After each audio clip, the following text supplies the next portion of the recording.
What's going on, my gamer gauntlets? And first off, before I introduce who I have here today, I just want to say that this is one of the guys that inspired me to start my YouTube channel. So to have him on my channel is really amazing. Like, to me, it means a lot. I appreciate that, people man. Who you are. So like, whenever you first introduce yourself to me at GamerGauntlet, things like that make me want to keep making videos for sure. Because like, even if your reviews are low or you don't think you're doing what you should be doing, whenever you get like a comment from just someone that you don't even know that watches your videos, it just makes it all worth it. It does, for sure. yeah. So I appreciate you, man. No problem. Now tell the people who you are, a little bit about yourself, man. So I'm Spike Sama. That's what I'm known on YouTube. Well, my YouTube channel is Spike Reviews, but I go by Spike Sama. And I do a little bit of everything, mostly pop culture things like food reviews, like really weird food. I do a lot of convention videos and photography stuff, so that's pretty much what I do, yeah. Photography's fire, y'all. Fire. Appreciate it. All right, let's go ahead and get into it. So first question I have is favorite anime character? Vegeta, hands down. Oh, wow. Yeah. I kind of associated with the character ever since I was like younger, because like, to be honest, when I was younger, I had a really like bad temper, and the character just resonated with you. Especially like to me, like Vegeta has the best character development in any anime, because he started off as a villain, and then now he's like a family man. So it's the change was crazy. Yeah, underrated for sure. All right, so what made you come up with your name for YouTube or Instagram, anything? So basically, the name for my YouTube and Instagram came from like a childhood nickname. Like when I was in second grade, I wanted to get like this military like buzz cut, and so I went to like the only barber I knew that was in the hood, you know. And instead of getting a military buzz cut, they gave me like spiky hair. Oh wow! So I came out the barbershop with spiky hair, and I hated it at first. I went to school, and everybody was calling me like Spike, Porcupine, and all these things. So I like Spike, and it just kind of stuck. Yeah, stuck with you. Okay, that's and the dope. hair stuck, and now it's gone. So no, it's gone. Things happen. Things happen. Yeah. Things happen. All right. So, have you ever cosplayed as anybody?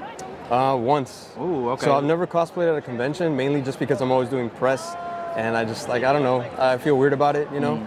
But I did cosplay once at a dodgeball event. It was like a Halloween event, and I cosplayed as Master Roshi, because like I'm not willing to shave my beard for any cosplay, so my cosplay like choices are limited. Okay. So I went with Master Roshi. I'm already bald, had the beard, so it kind of made sense. So. Nice. All right. Favorite anime series? Favorite anime series? That's a tough one. I guess I would have to say Dragon Ball.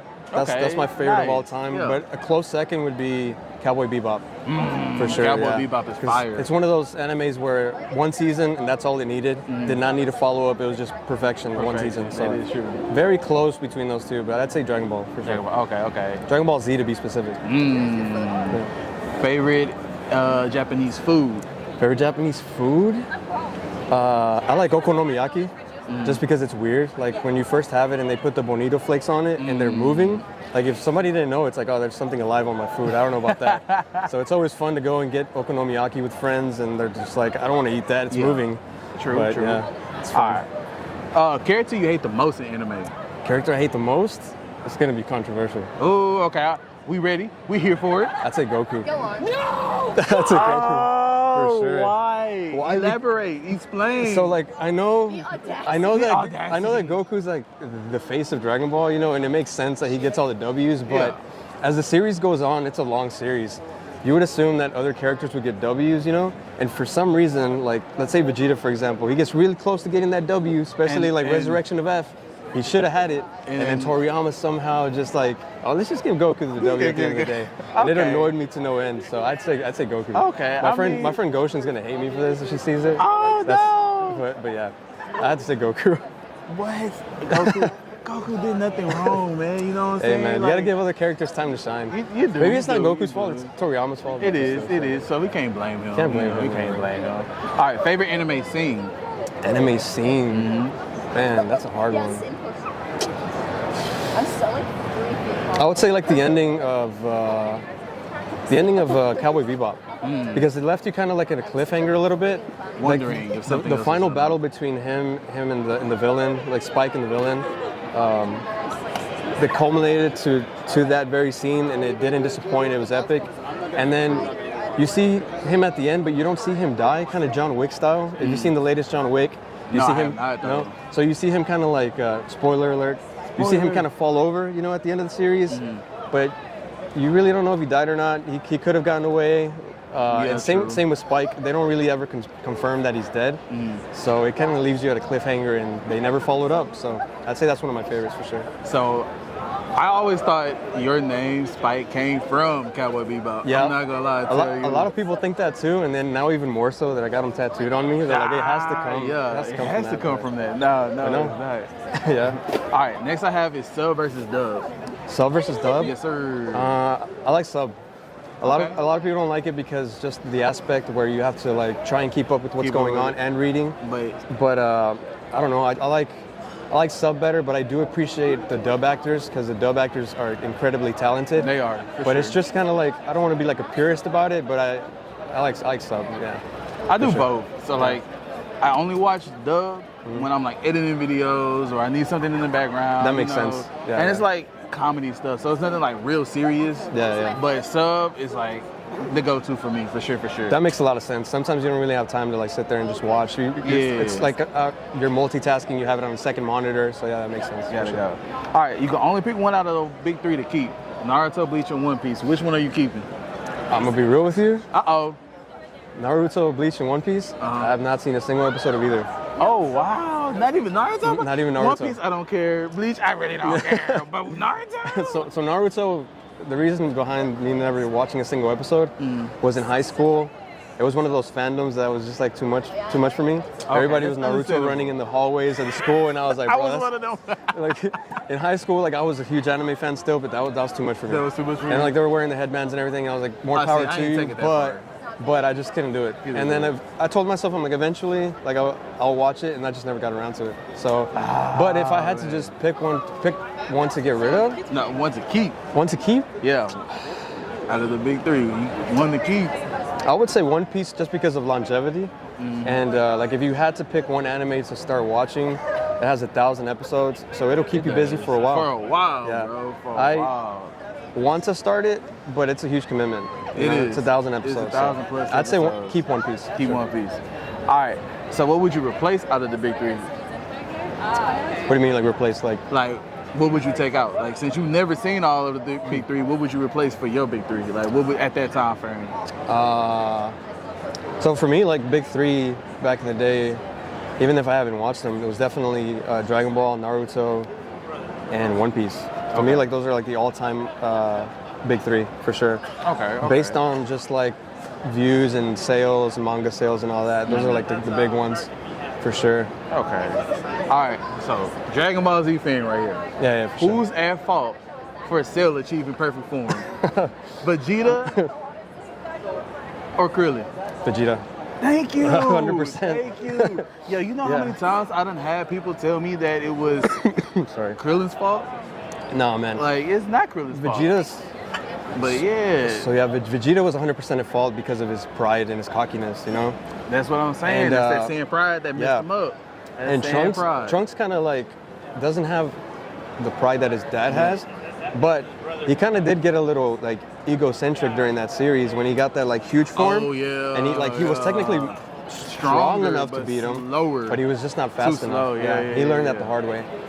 But Vegeta tried to redeem himself at the end, which he did. Because if it wasn't for Vegeta, Gohan would have got that last blast. Yeah, exactly. Yeah. And then, okay, do you feel like it's Gohan's fault that Goku died?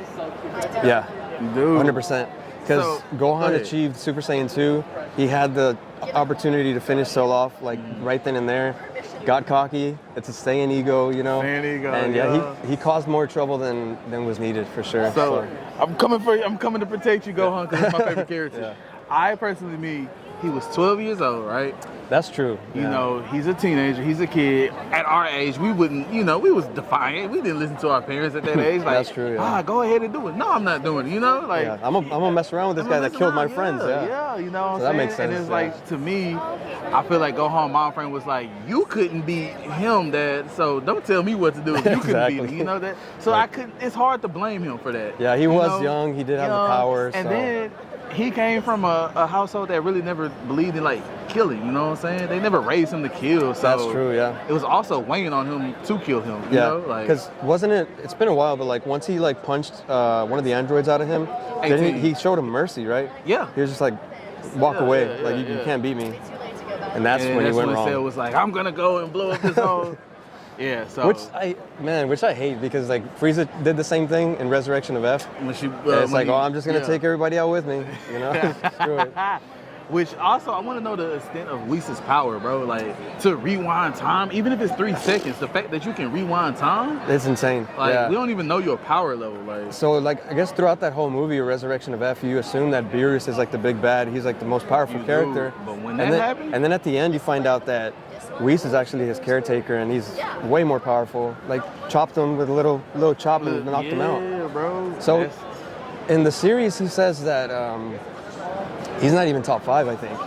Whis? Yeah, because he has there's like 12 angels. Yeah. And he says that his dad, which is the Grand Priest, is top 5. And they never really reveal who the other 4 are. And Whis specifically states that he can't even touch his dad. So that's insane. So like angel power and then Grand Priest power, and then Zeno of course can just he doesn't even have to fight. Yeah, he just deletes everything. Deletes everything. Okay, so how do you feel? What is your take on the new Dragon Ball series? The new Daima that's coming out?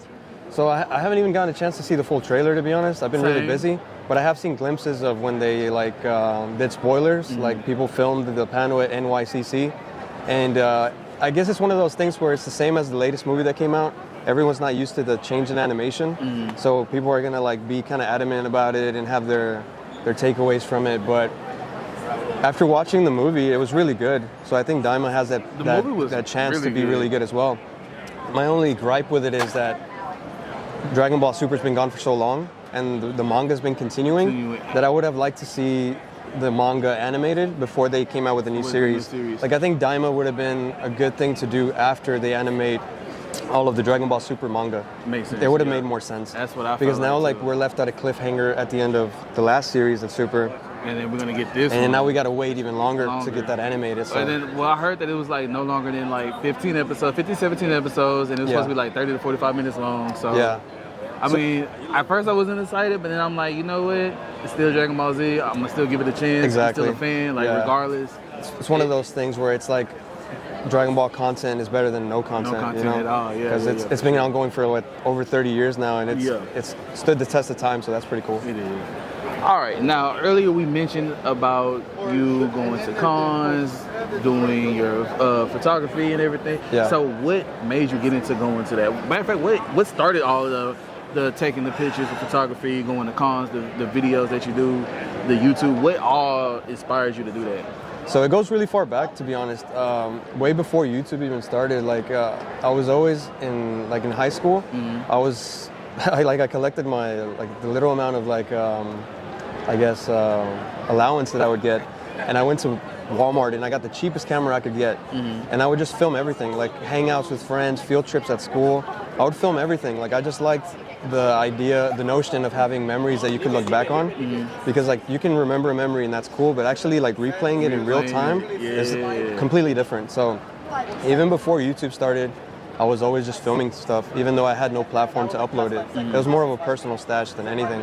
And then once YouTube came around, then I was like, oh, I can upload some of this footage onto there and see what people think about it, you know? And that's pretty much what started the whole filming thing. Me going to cons thing, I've always been a big anime fan ever since I was young. And my first con was, I want to say, it was A-Fest. No, it was A-Con 2004, I want to say. Okay. Either 4 or 5. It was a really long time ago, so it's been a while. Yeah. And so, just doing that, how you get to, what made you want to just go to that convention and, do that? So a friend of mine had attended one the previous year, and he told me that he really enjoyed it, and, we're both big anime fans, so he's like, you're going to come here and see a lot of like-minded folks that like the same things we do. Because if people don't remember, anime wasn't that popular back in the day. It wasn't cool to like anime when I was in high school. It's just now become mainstream in the past 10 years or so. Yeah. So back then it wasn't a cool thing to do. So going to a con being that young and seeing other like-minded people was awesome. That got me hooked immediately. Hey, man. Well, that is it with the interview, y'all. It's my boy Spike right here. I'm gonna have all the descriptions down below. Instagram, you have what, YouTube, anything else? Pretty much Instagram, YouTube is what I mainly like focus on. Instagram heavy because of the photography. Photography's been going hard for y'all like in the the past 4 Dallas years. area, hit him up, man. I'm Appreciate telling it. y'all, fire pictures that he take. Y'all see in the Instagram, man. I'm gonna put all the link down below in the description. Like right there, right there somewhere. Somewhere right there. All right, my gauntlets, as always, like, share, subscribe. And before we end it, we gotta do a shout out to Mania for allowing us to do this interview right here. Y'all go to hit that link in the description and go shop at Mania. Use my code, you get $5 off your purchase, $50 or more. Code right here. Code right here somewhere. That's all right, my gauntlets. Later. Hey everybody, this is Uncle Ruckus. Just reminding you to like, share, and subscribe to the GamerGauntlet channel, even though it's run by this Negro.